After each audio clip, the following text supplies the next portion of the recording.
Allah pemilik kekuasaan. Dia yang memberi kekuasaan kepada siapa yang dia kehendaki. Dan dia mencabut, dia katakan mencabut. Kenapa dia katakan mencabut? Karena yang kuasa biasa tidak mau, kecuali dicabut. Penyakitmu disebabkan olehmu. Obatnya ada di tanganmu, tapi engkau tidak sadari. Kembali deh ke Pancasila. Laksanakan itu secara baik dan benar. Problema kita akan terselesaikan.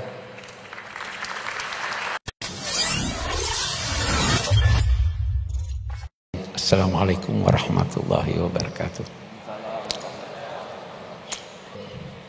Saya tuh selalu terkagum-kagum dengan Gus Baha.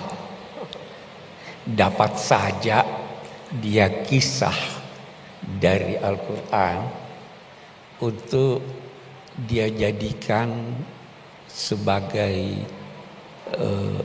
nasihat buat kita semuanya.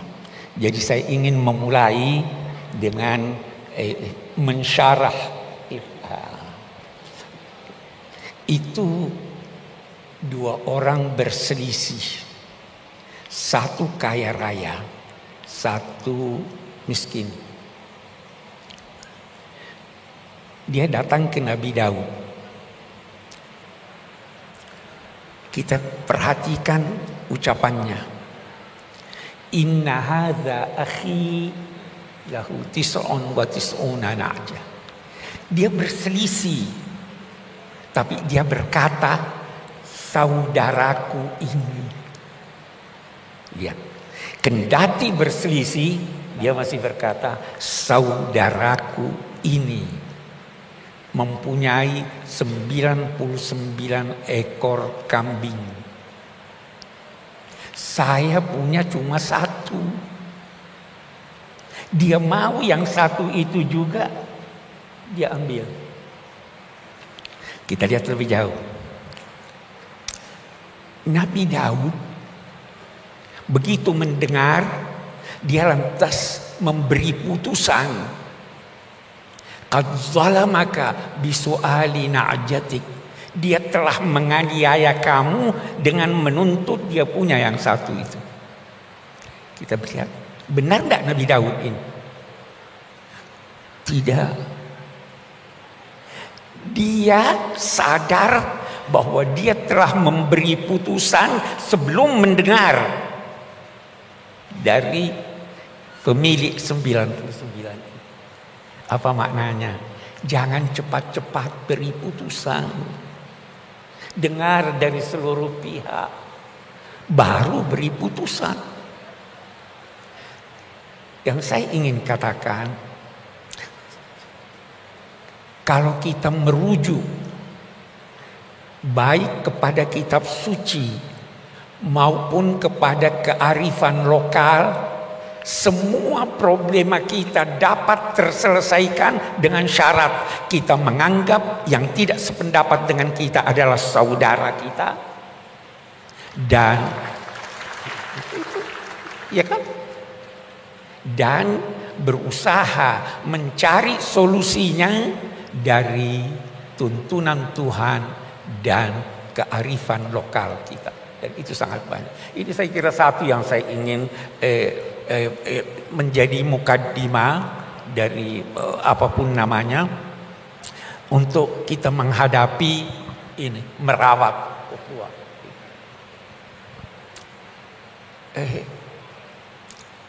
Ini kan setelah pemilu, Bu, ya, katanya. Saya terkesan begitu. Saya ingin berkata demikian lagi. Ada satu kearifan yang dikemukakan oleh kitab suci yang mungkin juga kita semua perlu sadari supaya terawat ini ukhuwah. Apa itu? Nabi Muhammad sallallahu alaihi wasallam diperintahkan Allah untuk menyampaikan, untuk berucap dan menyampaikan, Qulillahumma malikal mulk tu'til mulka man tasha wa tanzi'ul mulka mimman tasha wa tu'izzu man tasha wa tudhillu man tasha biyadikal khair innaka ala kulli syai'in qadir tulijul laila fin nahar wa tulijun nahara fil lail wa tukhrijul hayya minal mayyit dan seterusnya. Sampaikan Allah pemilik kekuasaan. Dia yang memberi kekuasaan kepada siapa yang dia kehendaki. Dan dia mencabut, dia katakan mencabut. Kenapa dia katakan mencabut? Karena yang kuasa biasa tidak mau, kecuali dicabut. Mencabut kekuasaan dari apa yang dia kehendaki. Dia yang memuliakan, dia yang menghinakan.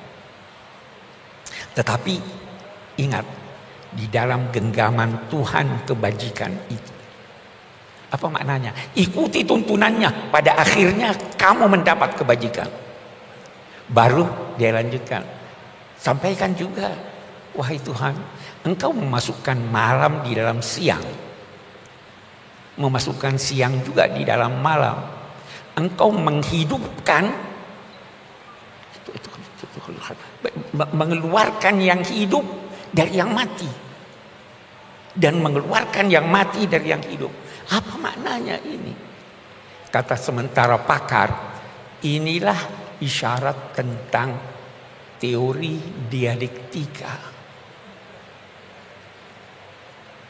Jangan pernah menduga bahwa sesuatu yang sudah tidak ada harapan tidak mungkin muncul lagi. Karena Tuhan menghidupkan dari yang mati.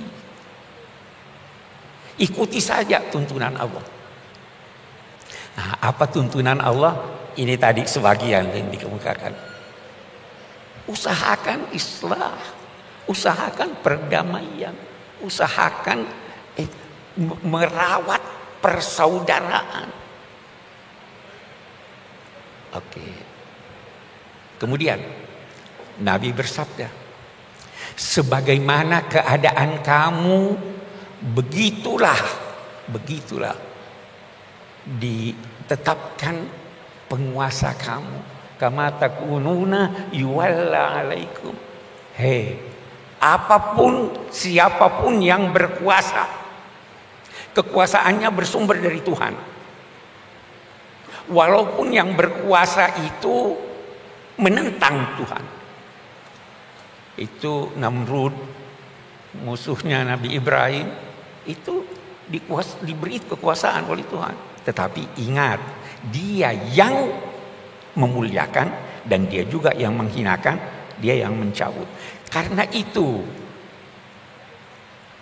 saya ingin berkata begini, apapun hasil akhir pemilu kita, apapun hasil akhirnya, apakah calon Anda yang menang atau dia yang kalah, ketahuilah bahwa itulah cermin dari masyarakat kita.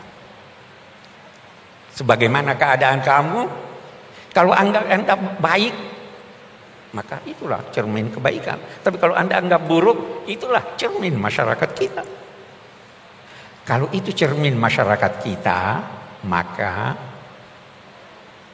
terimalah dengan legowo, tetapi usahakan untuk memperbaiki. Jangan sampai ukhuwah ini, karena ini modal kita nih, ukhuwah ini modal kita. Nah, yakinlah bahwa di tangan Tuhan kebajikan itu. Yakinlah. Nah, satu hal lagi. Kalau Anda tidak berhasil, Tuhan yang akan menetapkan buat Anda bantuannya. Yakin itu. Itu ada di Al-Quran, itu dikatakan begini. Wa in kadu la yastafizzunaka liyukhrijuka minal ard idzan la yalbasuna illa qalil. Mereka itu hampir saja menjadikan engkau gelisah. Masyarakatmu gelisah dalam ketakutan. Kalau itu terjadi, yakinlah rezimnya pasti runtuh. Itu hukum kemasyarakatan.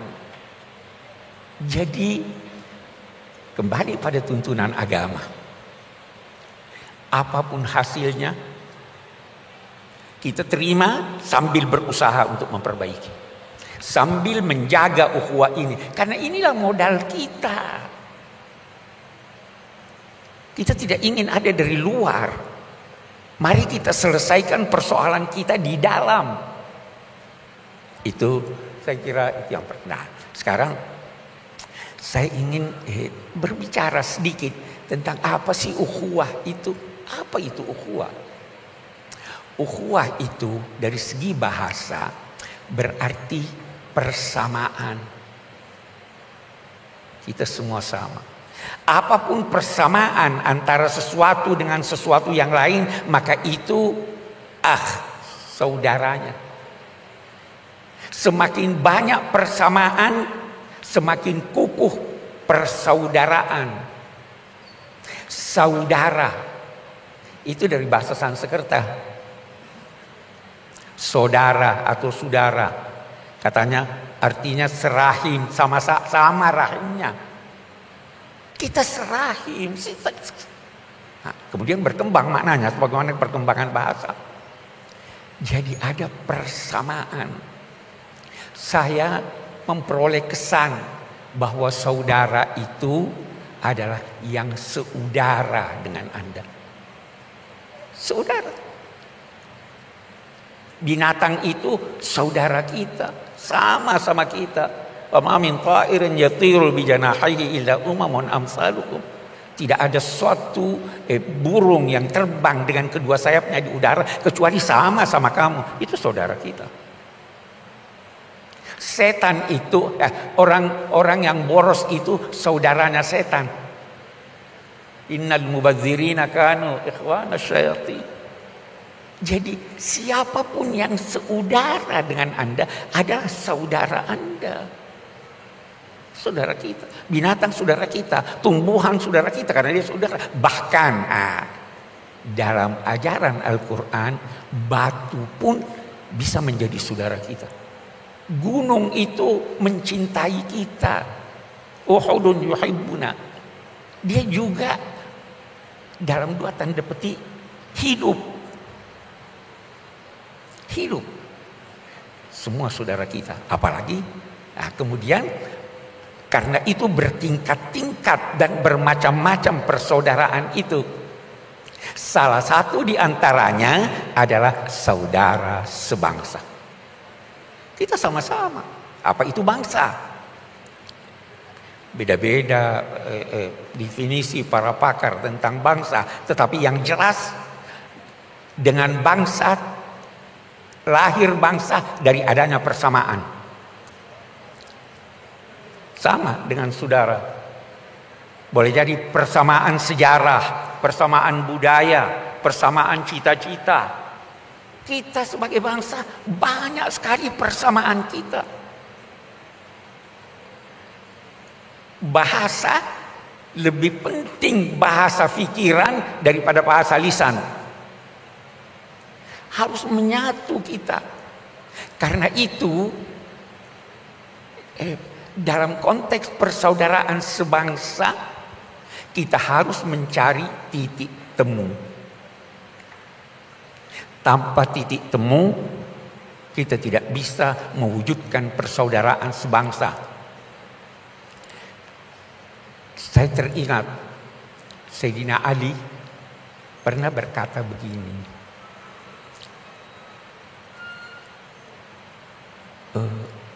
Penyakitmu disebabkan olehmu.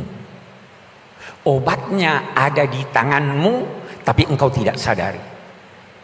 Jangan sampai kita seperti itu. Penyakit kita disebabkan oleh kita sendiri. Obatnya ada di tangan kita, tapi kita abaikan obat itu. Saya kembali, kita punya titik temu. Sebagai bangsa, titik temu kita Pancasila. Ketuhanan yang Maha Esa. Itu titik. Bisa kita berbeda-beda penafsiran tentang apa arti ketuhanan yang Maha Esa. Bisa beda. Dalam Islam aja beda-beda itu. Tetapi kita percaya Tuhan. Bisa beda-beda kita dalam mengartikan Maha Esa itu apa. Tetapi kita percaya ada penguasa. Itu titik kita. Titik, Anda menulis kata dimulai dari titik. Apa yang Anda tulis terserah, asal mulai dari titik Tuhan. Kalau tidak mulai dari Tuhan, no. Itu kesepakatan kita. Anda mengakhiri kalimat dengan titik. Jangan pakai koma. Kalau begitu, Tuhan adalah pangkalan tempat bertolak dan pelabuhan tempat bersau. Kita berbeda, mari kita kembali kepada tuntunan Tuhan. Itu kesepakatan. Yang tidak mengakui ini di luar bangsa Indonesia. Kemudian ada kemanusiaan. Kesepakatan. Kemanusiaan itu mendahului keberagamaan. Mendahului keberagamaan. Anda mau pergi sholat Jumat, di tengah jalan ada orang yang ketabrak yang perlu ditolong. Apa Anda pergi sholat Jumat? Atau tolong ini? Anda mau sholat, mau berwudu, ada air. Kalau Anda pakai, ada yang mau minum yang kehausan. Jangankan manusia, anjing kehausan mau minum, Anda kasih dia minum atau gunakan untuk berwudu. Kemanusiaan itu tidak hanya tertuju pada manusia, tertuju kepada seluruh makhluk Tuhan. Kita ada kerakyatan, ya kan? Persatuan dulu, kerakyatan.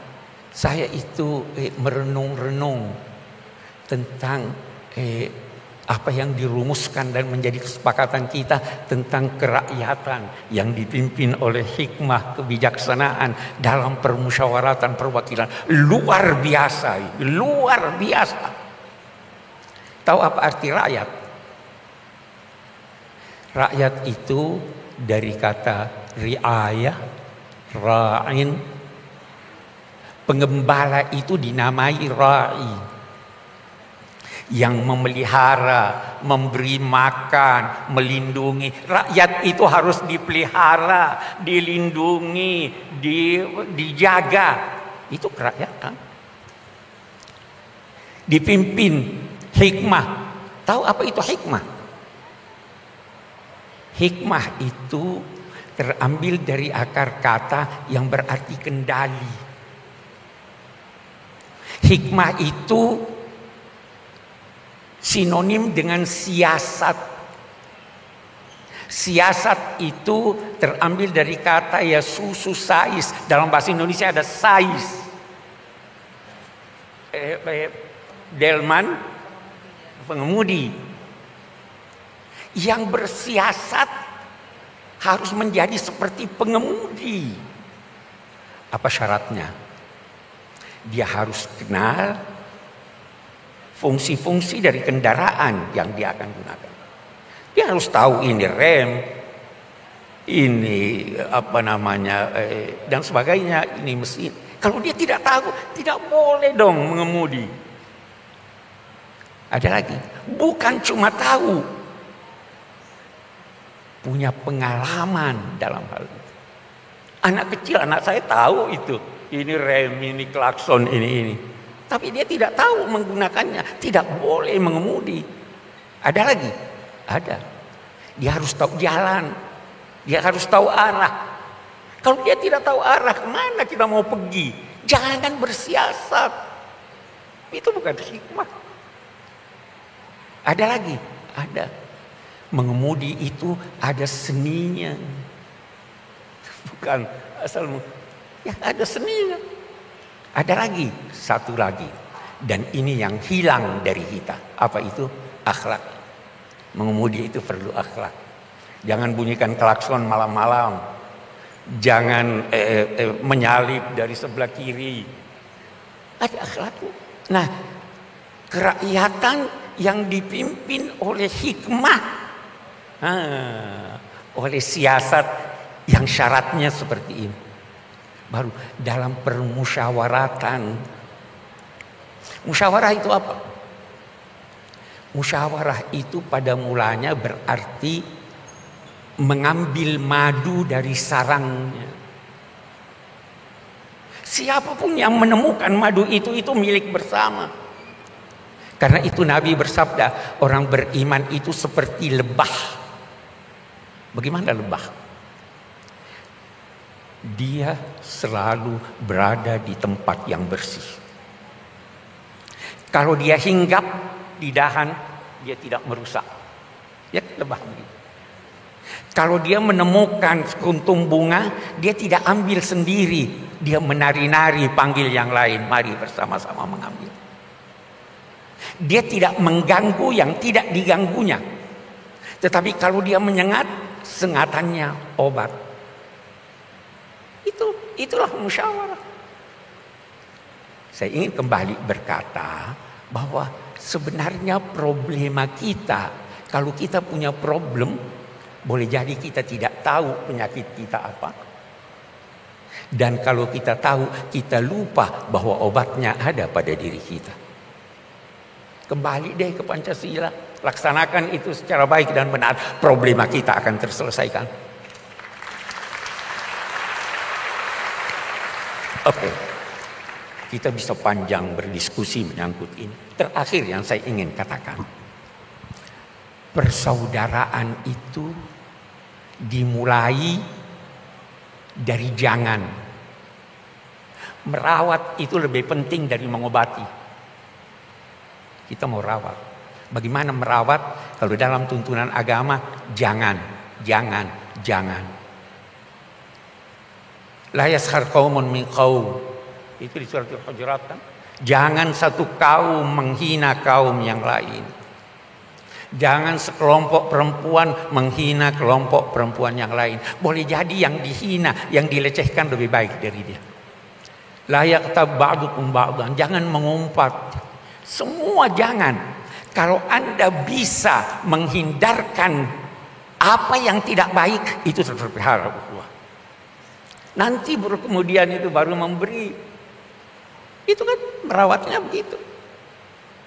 Kita rawat itu. Tidak. Dan terakhir, bersaudara. Siapa sih, saya kembali? Saudara itu siapa?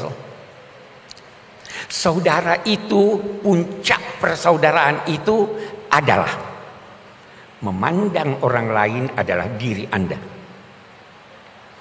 Memandang orang lain adalah diri Anda. Anda mau yang terbaik buat Anda? Mau. Kalau begitu, itu orang itu saudara saya, itu saya, beri dia yang terbaik. Itulah puncak persaudaraan. Karena itu kalau terjadi selisih, itu di Al-Quran dikatakan orang bertakwa, al-kaziminal ghaiz, menahan amarah. Boleh jadi masih ada dendam di dalam, tapi ditahan. Lebih tinggi apa? Wal afina anin nas, memaafkan.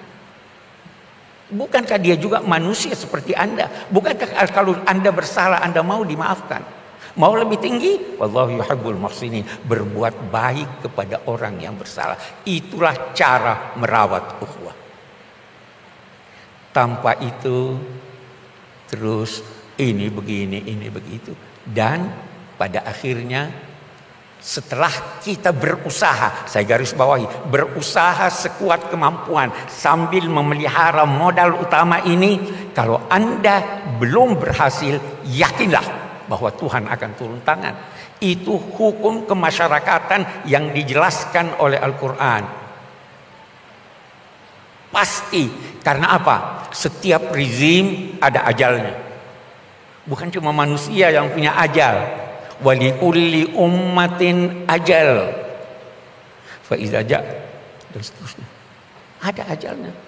Kita berusaha sebaik mungkin, tetapi tidak keluar daripada pemeliharaan kita terhadap bangsa ini, persaudaraan ini. Jangan sampai ada kekacauan. Karena sekali lagi, al-imamul jair khairun final fitnah. Penguasa yang berlaku zalim itu lebih baik daripada chaos. Wa fi ba'dhi syarri khiyar. Memang Di dalam keburukan pun kita harus pandai-pandai memilih mana yang lebih sedikit keburukannya. Nah, sekali lagi terkesan tadi saya terbawa sebenarnya oleh Gus Baha ini. Itu tuntunan agama dan itu yang harus kita pertahankan. Tetapi sekali lagi jangan salah paham bahwa kita berdiam diri. Kita berusaha sekuat tenaga. Tapi sesuai dengan tuntunan kitab suci, sesuai dengan kearifan lokal, dan terus mempertahankan persatuan bangsa, kesatuan kita serta persaudaraan kita sebagai sesama bangsa, sesama manusia, bahkan sesama makhluk Tuhan. Demikian. Assalamualaikum warahmatullahi wabarakatuh. Waalaikumsalam.